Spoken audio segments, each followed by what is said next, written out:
2:9 to 14. Sino po may Tagalog? Dad, Tagalog yan. Pakibasa nga po, Dad.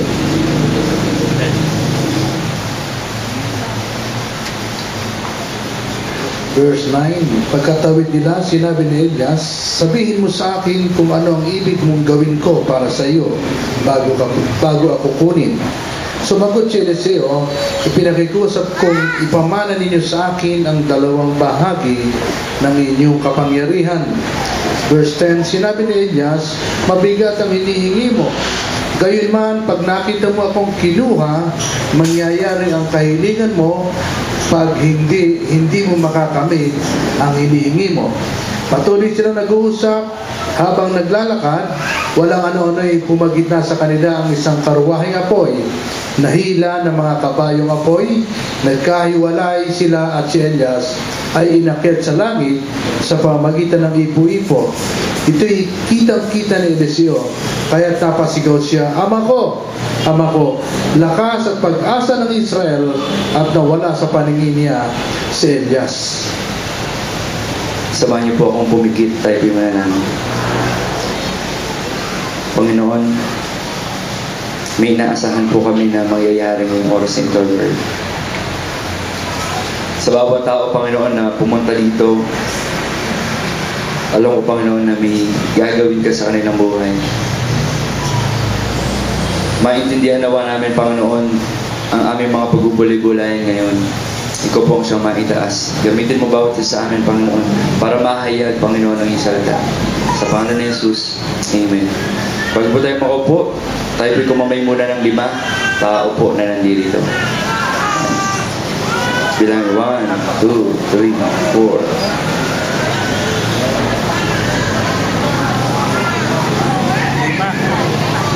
Amen. Good morning po! Good morning! Good morning sa iyo! Ano po ang pumapasok sa inyo pag naririnig niyo ang salitang Old Testament? Diba? Sino po nakabasa dito ng Old Testament? Genesis hanggang Malachi. Diba? Pag sinabing, si Pastor, ilang beses kayo natulog, Pastor, habang binabasa ninyo ang Old Testament? Diba pag yung sinabing Old Testament, nakakaantok. Diba parang Old Testament? Parang boring. Di lalo na pag sinabi po nating prophets. Nakita na ba kayo ng propeta? Nakita na kayo? Sino ang prophet? Nakita na kayo ng prophet? Kita ba? Prophet. Di ba mas parang pag may kausap kang prophet, parang nakaka-boring ka usap. Di ba? Propeta. Puro pag-uusapan yan, hula. Nahuhulaan ko. Parang ganun. Para lang ha. Yung propeta ganun.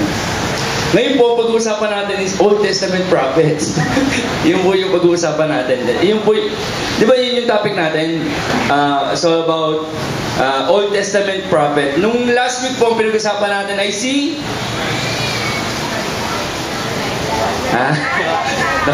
Galing mo!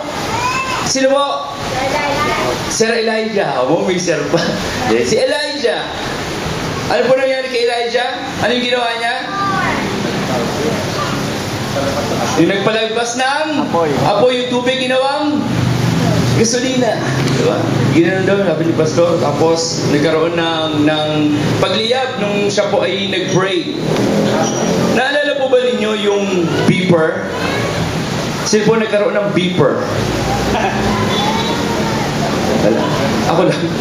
Yung beeper, yung tatawag ka, tapos sasabihin mo, please, tell this, ano yung sabihin mo, hello, tapos isesend yun sa beeper, tapos gaganon yung beeper, tapos mabasahin niya, hello, nandito ako.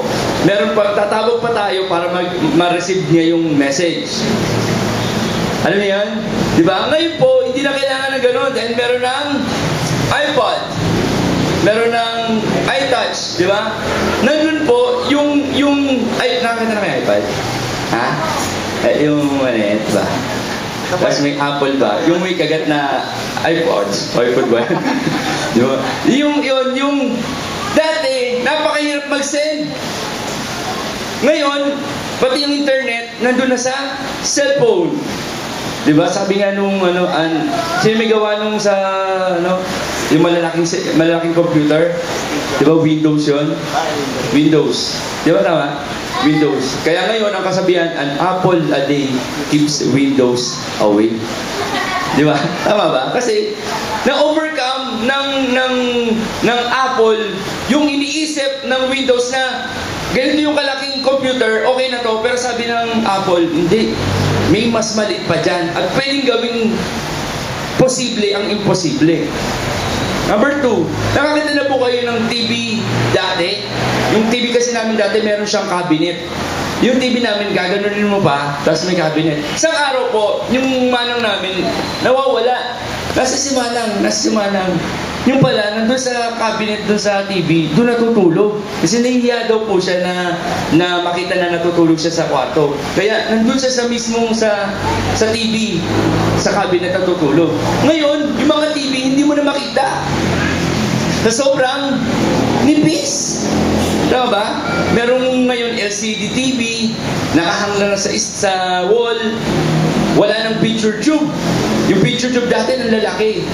And naging posible ang imposible. Isa pa, yung telegrama. Di ba? Sabihin mo susulat ka pa. Tapos, may telegrama na darating sa'yo. Ilang buwan pa bago makarating. Diba? Mamamatay na ako. Pag ganun, patay na. Pagdating yung nung sulat, patay na. Di ba? Nalibing na. Kasi ang tagal ngayon, email lang. Kahit nasa ibang bansa, email lang. Marireceive ngayon pa, makikita mo pa kung sino yung kausap mo. Gumagalaw. Impossible is nothing. Yan po ang ating title ngayon. Sabi mo sa katabi mo, impossible is nothing.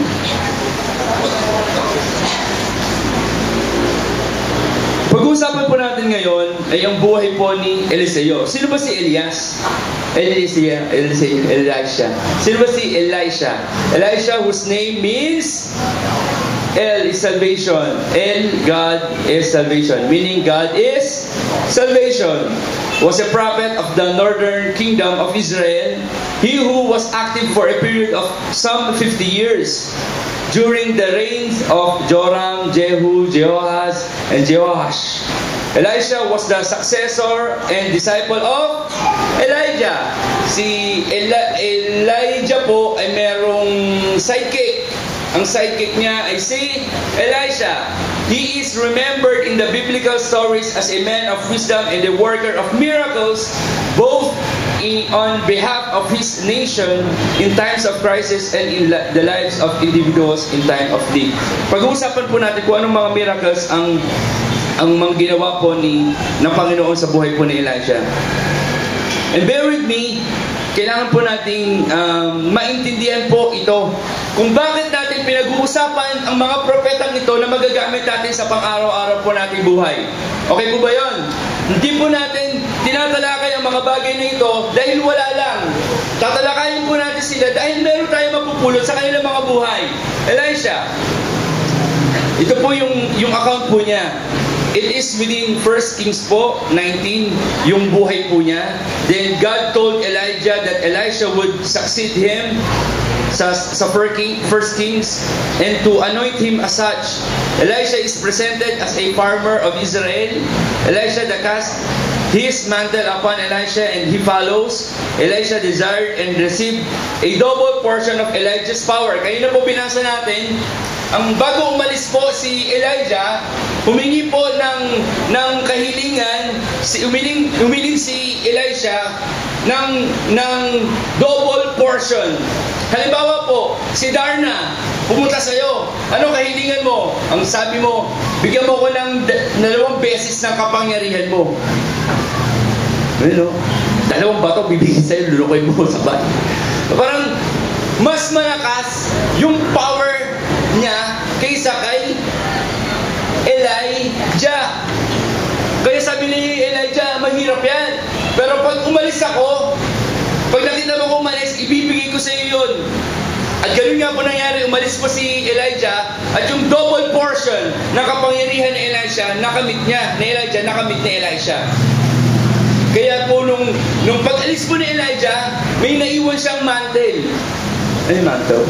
Diba sa bahay may mantle?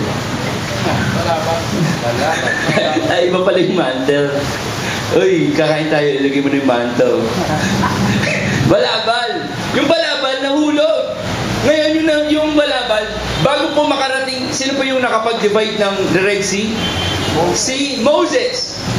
Ilang beses sa Bible, nagkaroon ng separation ng tubig. Ilan? 2? Sino? Si Moses, saka si? Isaw? Eliseo? 3!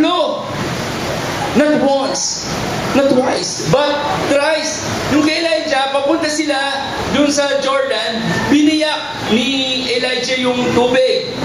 Pagkatapos mo doon, pabalik, ginawa ni Elisha rin.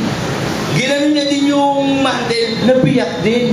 Tignan mo, akala nyo si Moses lang nagka-divide ng yung pala, si Elijah, saka si Elisha nakapag-divide din ng tubig. Di ba parang, gusto niyo bang magkagano'n? Yung tissue, ganunin mo lang, mag-iwan. Yung may baha, ganunin mo lang yung Parang masarap magkaroon ng kapangyarihan ng gano'n. Sino gusto magkaroon ng kapangyarihan ng gano'n? Ayaw nyo? Ako gusto ko yun, di ba? Yung kung ano yung kapangyarihan ng mga propeta na yun, pwede ngayon. Bakit? Dahil si Jesus, yung kapangyarihan niya, nasa inyo. Kaya huwag kayong turo-turo. May naalihan naman sa mga espiritu. Nasa si Pastor. May demonyo. Nasa si Pastor. Hindi. Dahil yung kapangyarihan niya nasa iyo. Sabihin mo sa katabi mo, may kapangyarihan ka pala. Taas mo kilikili mo. Kilikili power. Elisha desired and received a double portion of Elijah's power. 6. As the son of the prophets declared the spirit of Elijah. Ito yung mga magagandang bagay at mga himalang bagay na nangyari sa buhay ni Elisha. Parted the waters of Jordan River. Sweetened the waters of Jericho. Sa Jericho po, madumi yung tubig. Ang ginawa po niya, nagpakuha siya ng bagong mangkok. Tapos nilagyan ng asin. Pagkatapos nun, inihagi sa river at pwede nang inumin. Sarap siguro pag yung baha. Kuya, di tayo maglilinis. Di kahit bahaan. Si Cham, miming. Kaso puro putik. Kahit ganun asin. Wala, 1 kilong asin na. Wala pa rin. Next. At tawas. Pwede yun? Tawas. Hindi na babaha. Ano ba? Hindi na babaha. Next, curse the youth from Bethel. Ito, curse the youth from Bethel. Si Elisha po, ang pagkaka-describe sa kanya, kalbo dito, medyo may buhok sa likod. Wala naman pong panod dito, di ba? Wala namang kalbo. Yung sa youth, sabi doon, kalbo! Sabi ng mga kabataan sa kanya, 40 youths, kalbo, di ba pag yung nakakasal yung pag pinakadalangan sa'yo, ay kutsing ko ba, kalbo? Ba, yung ano yung ka? Pendong. Ganun, siguro nagkalolokohan yung mga kabataan, ay pendong, ayun sa Elijah, pendong. Tapos ilis siguro to, Elijah to. Ano mo ginawa? Killers niya, tapos merong oso. 2 oso. Kinatay yung sige. Sino magka-curse? Sige, Pastor. Bakit mo? Bukbok! Hindi, dati bukbok si Pastor. Hindi na. Di ba meron siguro oso? Gano'n, sige. Sino mga asal sa amin?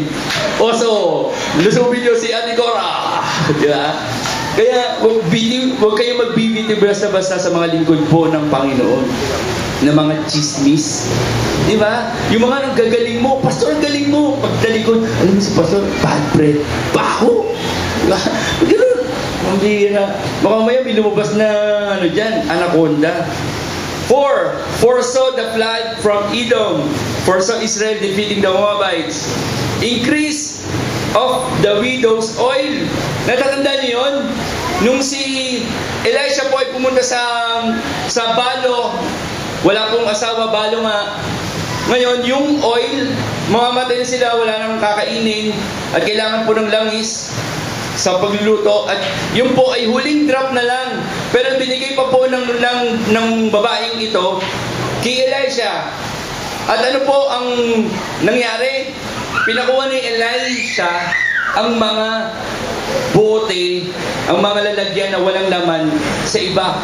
Ipunin hanggang nakaipon po, hanggang nakaipon, at hindi po nauubos yung lalagay niya hanggang wala nang malagyan. Gusto po yun sa bahay?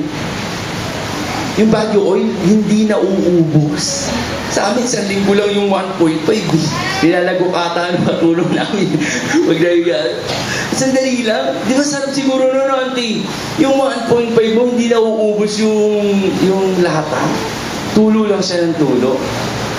Ang sarap po yung tinapay mo na malunggay, hindi po na uubos. Kahapon may natitira pa, malunggay pandesal. Masasarap yun dito, yung sa amin po, hindi masarap. Hindi luto. Baligtas. Malalaki. Dito. Ay, sa atin. Whatever. Next. Conception of the Shunammite woman's son. O, yung Shunammite, taga Shunem.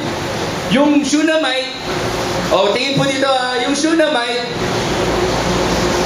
yung bahay niya, laging pinupuntahan ni Elisha.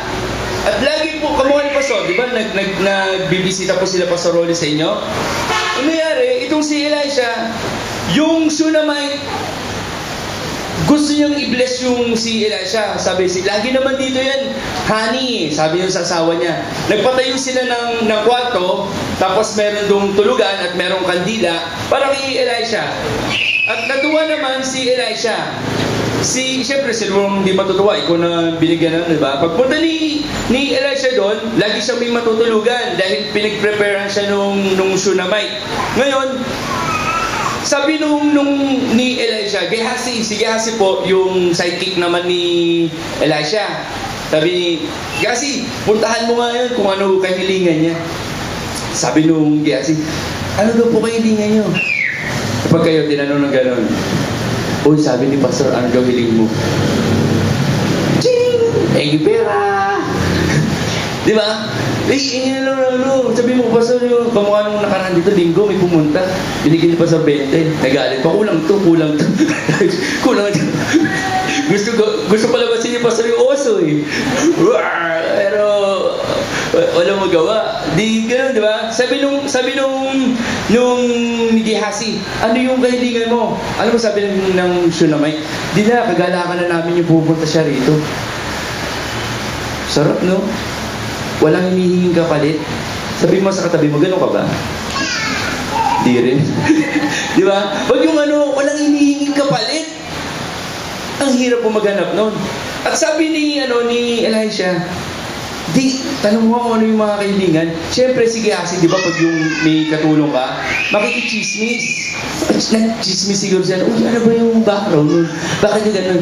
Tapos sabi ni Gehazi kay Elisha, wala palang anak eh. Walang anak? Oo, confirm. The who? Wala raw anak. O sige, sabihin mo doon sa babae, same, yung summer na yon, yung panahon na yon, next year, may kakalungin na siyang bata. Sinabi ni Gehazi yung sa babae, ano ba sabi ng babae? Ikaw nagsabi niya na, hindi ko hiniling yan. Kinabukas. Pagkatapos po nung pag-usap nila, next year, nagkaroon po siya ng anak. At namatay po yung kanyang anak. A resurrection of the Shunammite woman's son. Hindi ko naman hinihingi. Pwede naman sabihin niya, Lord, hindi ko naman hinihingi sa'yo, ba't pinatay mo? Hindi, sumakit lang yung ulo eh. Sino ba din nagmamigrate? Sumakit lang yung ulo ng bata. Tapos gumano na sa kalong ng nanay, hapon namatay. At pwedeng sisihin ng babae yun kay Elisha. Hindi ko may hinihingi sa'yo, tapos ngayon kukunin mo. Binigibigay mo, kukunin mo. Ganun ba kayo sa Panginoon? Lord, ikaw binigibigay mo yung bahay namin, tapos ngayon kukunin mo. Unfair ka, Lord. Diba, parang, Lord, bakit ganun? Pero anong ginawa ng babae? Pumunta lang siya kay Elisha. Umiyak lang siya. Ginawa po ni Elisha, yung bata, pinahiga niya, sabi niya, papuntahin si Gehazi doon, pag-pray ni Gehazi. Yung pag-pray ni Gehazi, walang nangyari. Mga ganun ba kayo? Yung kamukha nung pag may inaalihang masamang espiritu, tumitig na siya yung masamang espiritu. Ako tumitig! Pastor! Tumitig! Tumitig sa akin! Ayoko! Tumitig eh! Masama tingin eh! Masama tingin. Pero si Gehazi, nag-pray, walang nangyari. Kaya tinawag siya si Elisha. Ginawa ni Elisha, pinahiga niya yung bata. Tapos pinatipan niya. Tapos yung bibig niya, yun sa bibig, yung mata sa mata. Ayan.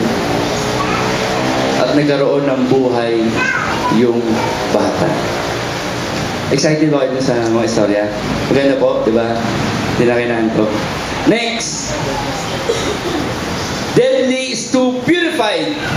Stew. Sabaw. Parang sabaw yun, di ba? Stew. Ang sabaw. Tapos yung deadly stew, meron po, kakain po sila. Tapos pumunta sila, yung mga kukuha ng pagkain, nakakuha ng damuligaw. Yung damuligaw, deadly pala. At kung niluto na, nilagyan ng patatas, niluto na, sinerve na. At sabi nila, ay deadly yan. Sabi niya, pinipray ni Elisha, pinakain, hindi na po naging deadly yung food. Hindi po ibig sabihin na kumain kayo ng poisonous na pagkain tapos sabihin mo, Lord, pinipray ko po itong baygon na to, Panginoon. Ito po ay hindi po, dahil uhaw na uhaw po ako, Panginoon. Panginoon, 1 liter po itong baygon na to, pero dahil po sa pangalan ninyo, lilinisin niyo po ito. Mamatay ka. Ang bira. Baygon ba naman itong gain mo? Lord, itong sunrocks na to sa pangalan mo, Panginoon. Kulay green to, Panginoon. Ipupurify ko to. Common sense naman, di ba? Yung wala lang siguro makain at kailangan lang siguro nilang kumain doon.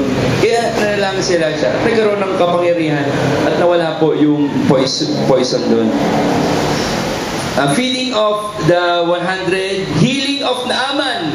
Di ba si Naaman? Ano yung nangyari kay Naaman?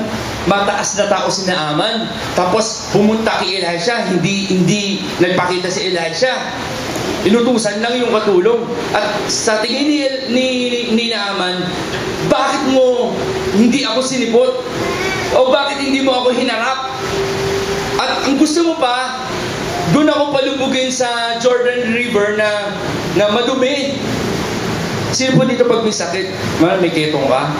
Sabi mo, punta ka dun sa Ilog Marilao o may kawayan. Mamili ka lang sa dalawa. Lulubog ka lang ng 7 beses. Mamimili ka lang doon. Di ba? Sabi mo, dumi-dumi nga doon. Di lalo akong lalo akong nagkakasakit. Kung talaga, di inagalit si Naaman. Pero sabi nung katulong niya, Sir, Bisaya eh. Sir, try mo ba? O sige na, okay, try ko, di trinay. Lumubog siya. 1 beses. Alam nangyari, yun na. Sabi nung katulong, remember? 7 ba? 7. Ay, isa pa lang ba? O di yan, pakalawa. Wala pa rin, pangatlo. Pang-4, pang-5. Ayoko na. Ang dungis ko na eh. Tama? Pwede yan, di ba? Sabi nung katulong? 7 ba? Saya ba? 7 ba? 7. Ay, 7. Parang nagyan ng Indian. 7. Dividi. 7. Di 6. Pang-7. Yung utis ng baby. Nakuha niya.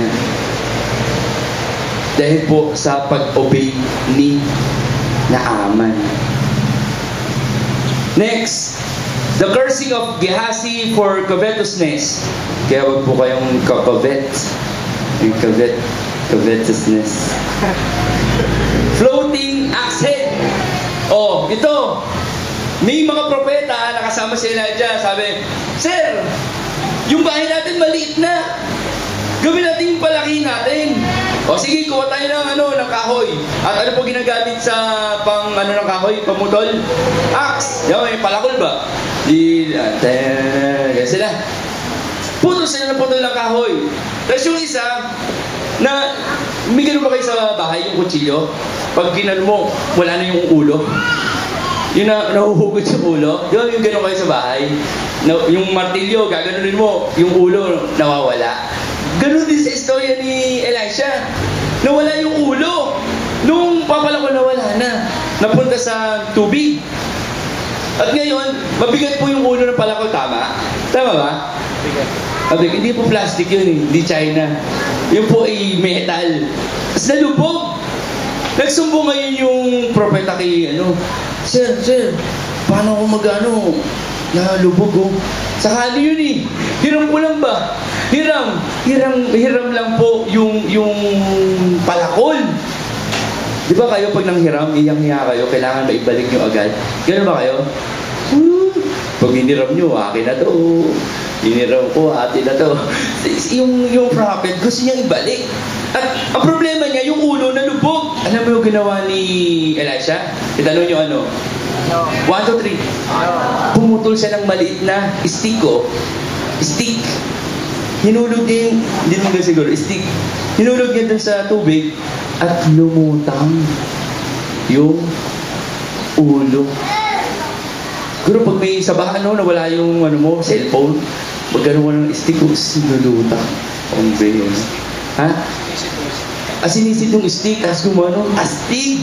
O kaya, nalubog yung sabahan yung washing machine. Nasaan yung washing machine ko? Mataas po kasi baka sa amin. Nasaan yung washing machine ko? Tapos magano ko ng toothpick.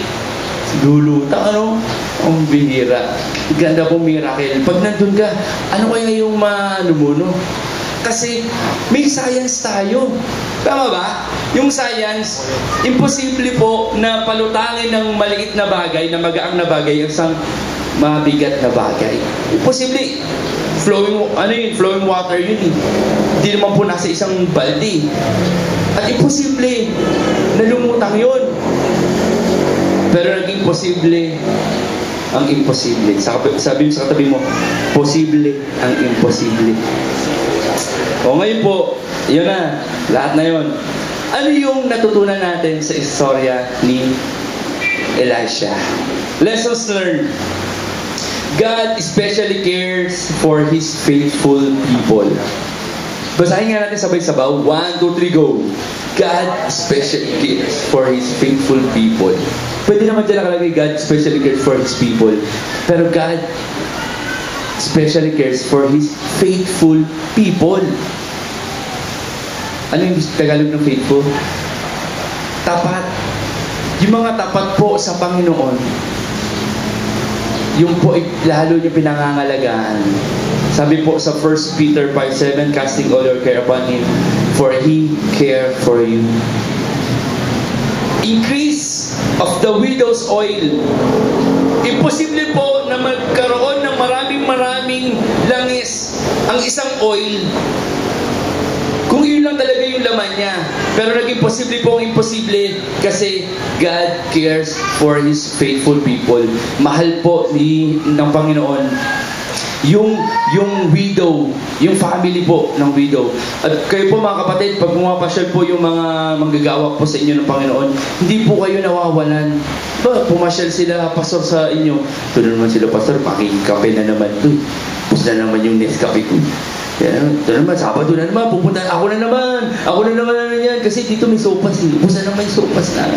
Di po. Kasi pag bukas po yung loob ninyo sa pagbibigay sa Panginoon, God cares for you. Sabi mo sa katabi mo, God cares for you. Di ba yung Shunammite woman? Hindi naman siya humiling. Pero pinagalaw sa kanya yung desire ng puso niya. Dahil alam ng Lord ko ano yung desire ng puso mo. Hindi naman siya bulag Saka hindi siya tao. Tao ba to? Bagay. Hindi siya tao. Hindi siya basta-basta tao. 100% siyang tao. 100% siyang God. At ang Diyos alam na ang desire ng puso mo. Amen? Number 1, God especially cares for His faithful people. 2, God preserve His people. Yung pagkain po ng poison, may poison na pagkain ng stew, pwedeng makamatay po sa kanila, pero God preserve His people. Maaari pong, di ba nabalitaan ninyo, yung mga Teacher's Day, maraming poison, na lason. Alam mo, kasama ka dapat dun. Pero dahil pinag-pray mo yung pagkain, hindi ka nasama. Di ba, sino pagpe-pray dito pag kumakain? Ipe-pray kayo? Amen? Yung iba, kakain sa Jollibee, nahihiyang mag-pray. Di ba? Kukuha ng panyo, pangalan pa siya.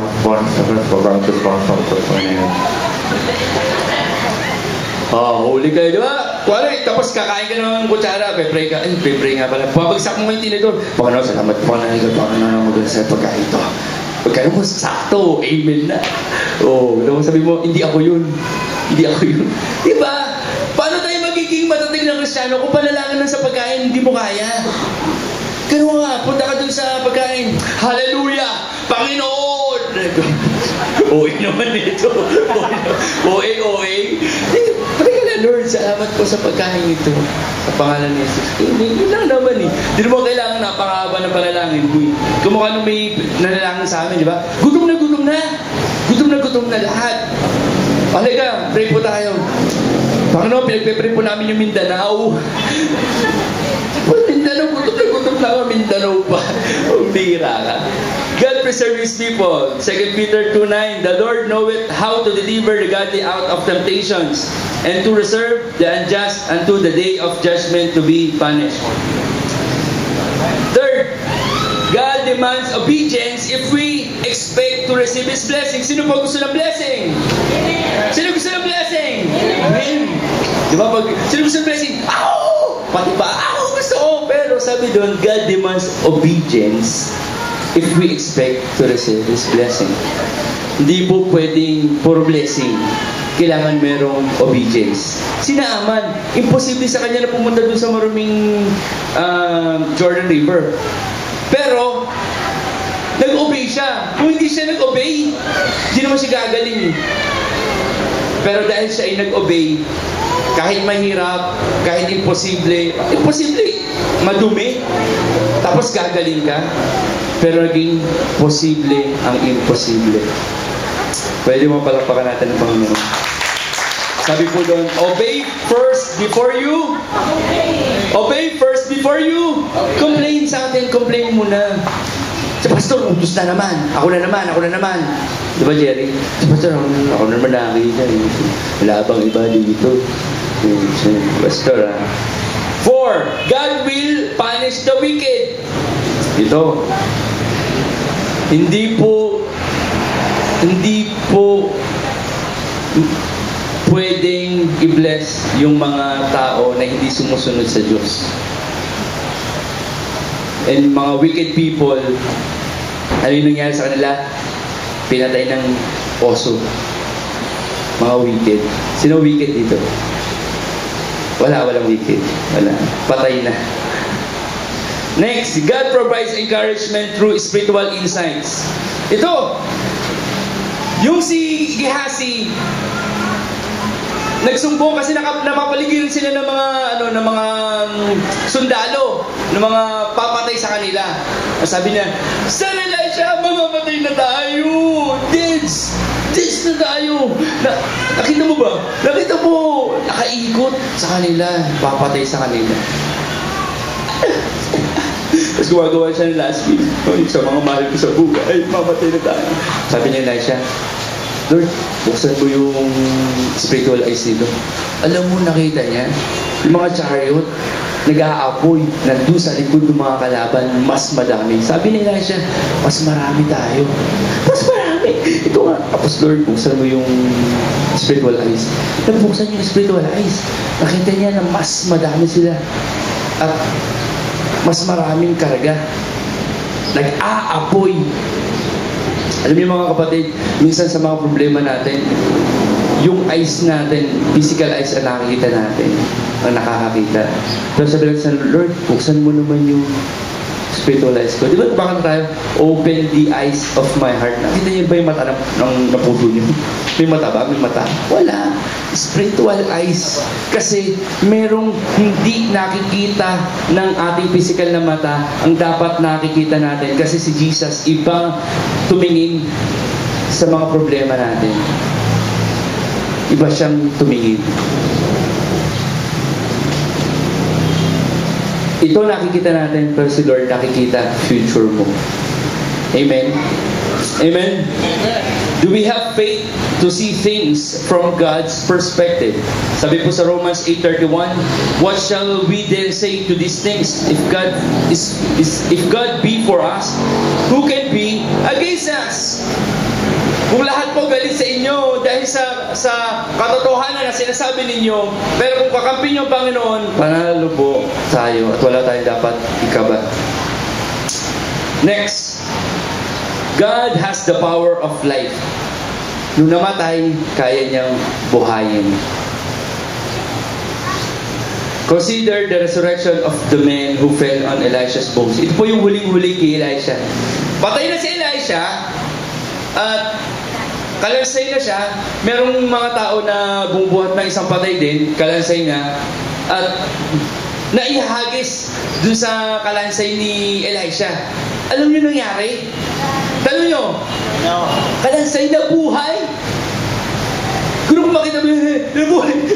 Gumagano-gano yung kalansay, nabubuhay. Grabe, kahit patay na si Elisha, may kapangyarihan. Bakit? Hindi po si Elisha ang may kapangyarihan, kundi ang Diyos na sumasa kanya. Si Lord ay sumasayo. Sumasayo ba si Lord? Amen? Sumasa atin ba ang Panginoon? Sabi mo sa katabi mo, may kapangyarihan ka.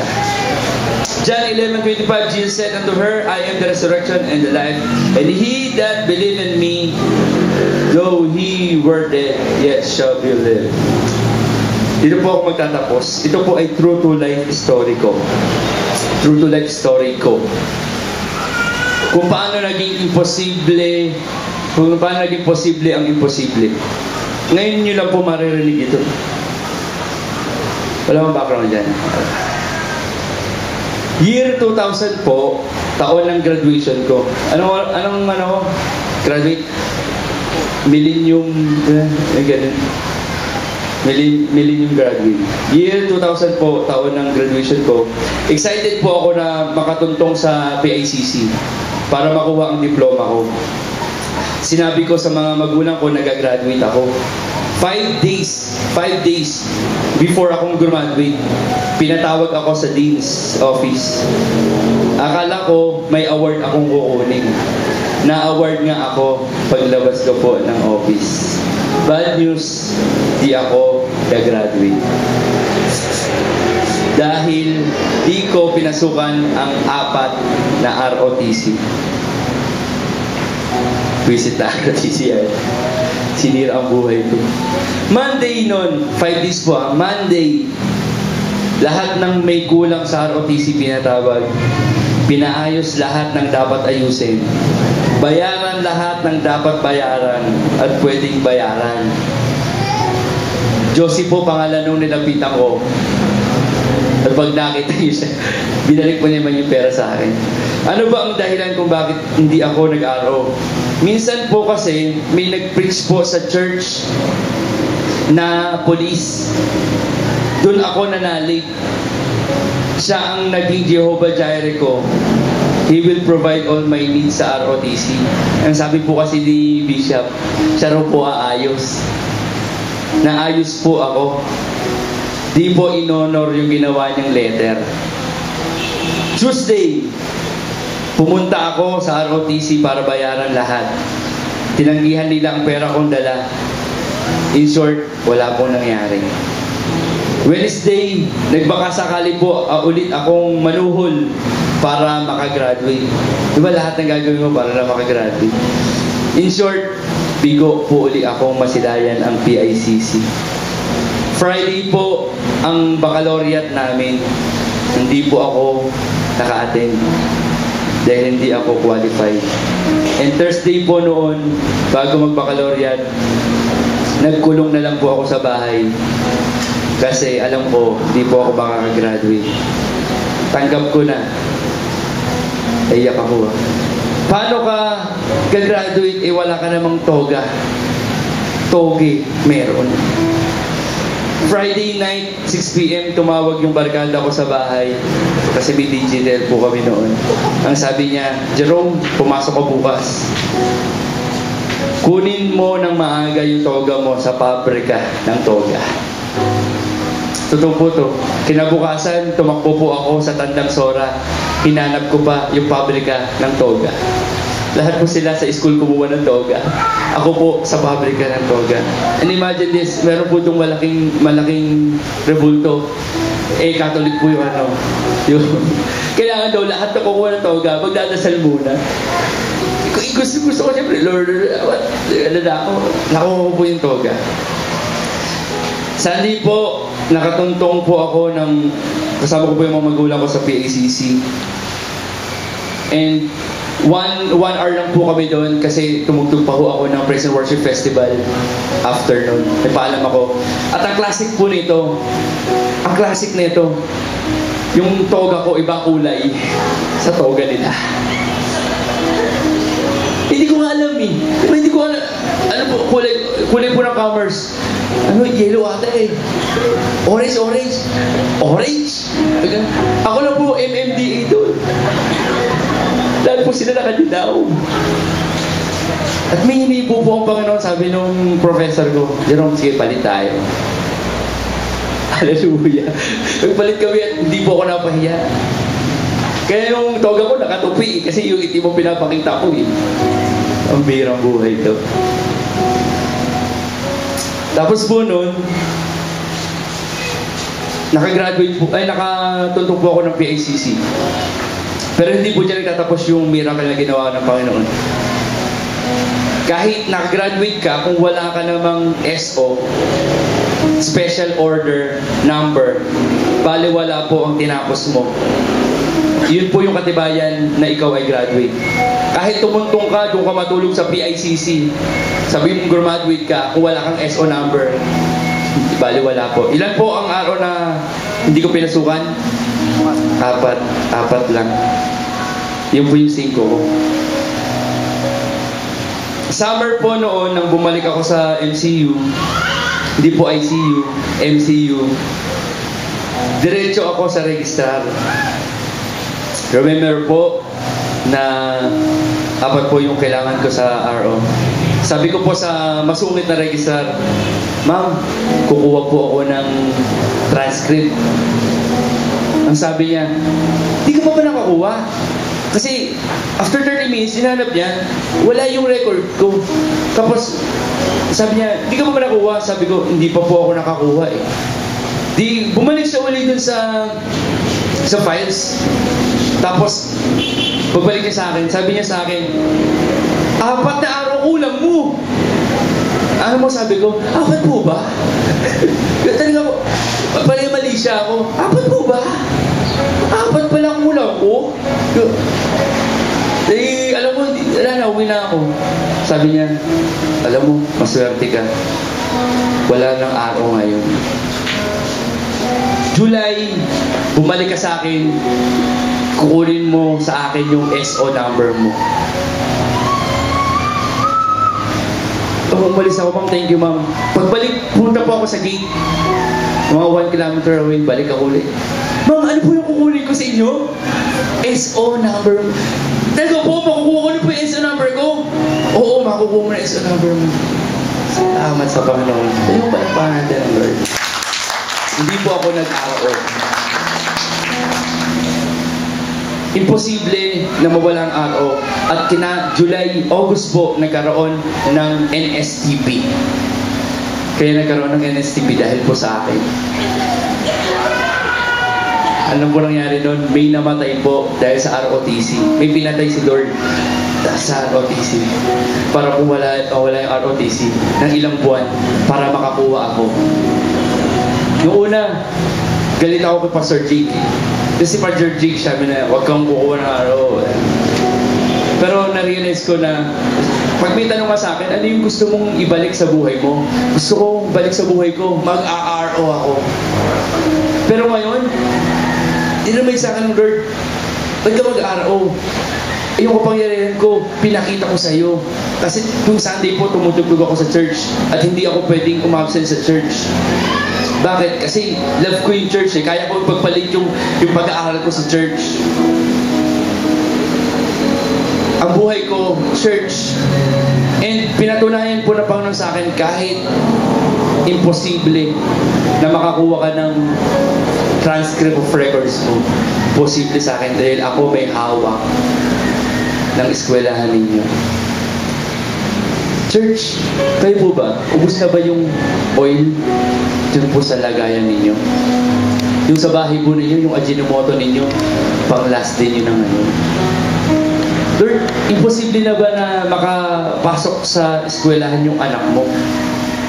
O huling matrikula niya na ngayon, bukas, hindi mo na alam kung saan ka kukuha.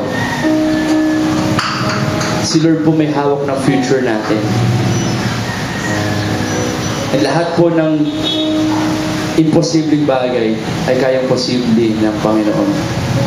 Sabi mo sa katabi mo, gayang gawing posible ng Panginoon ang mga imposible sa buhay mo.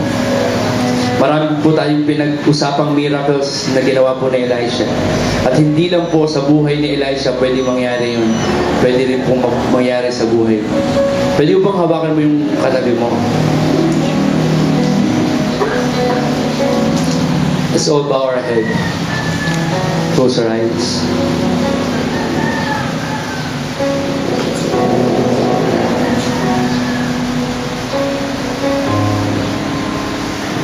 Open your eyes. Open your spiritual eyes, church. Maaring sinasabi ng paligid mo, imposible mangyari. Pero sabi ng Panginoon, posible sa akin yun. Church, listen to this. Ang specialty pong gawin ng Panginoon ay mga imposibleng bagay. Yung mga posibleng bagay, hinahayaan niya sa'yo kasi posible yun. Pero yung mga imposibleng bagay, sabi ng Lord, it's my turn. Hindi mo na kaya, sabi ni Jesus, it's my turn. And allow God to do what He wants to do in your life. Maaaring ikaw na doon ka na sa age, Lord, hirap na ako sa asawa ko. Wala na akong choice. Panginoon, hirap na po ako. Kaya pong gawan ng paraan ng Lord yan. Dahil nothing is impossible sa Kanya. Panginoon, nandito po kami, Lord. Binibigay po ang 100 tiwala namin sa iyo. At alam po namin, Panginoon, na kaya mong gawing posible ang mga imposibleng bagay na nakikita namin ngayon sa aming harapan, Panginoon. Lord, kumilos ka sa aming buhay. Kumilos ka, Panginoon, sa aming family, Lord. Yung mga may broken families, Lord, ikaw po ang siyang mag-ayos nito, Panginoon. Ayusin mo kanilang mga relasyon, Lord. Yung mga nasira, Panginoon, na tiwala sa isa't isa, Lord, sabi ng mundo, hindi na raw kaya idikit ito ng mighty band kasi may laman. Pero Lord, kaya mo itong tunawin at gumawa ng bagong puso sa amin, Panginoon. Lord, open our spiritual eyes every day so we can trust fully on you, Lord. In Jesus' name, we pray.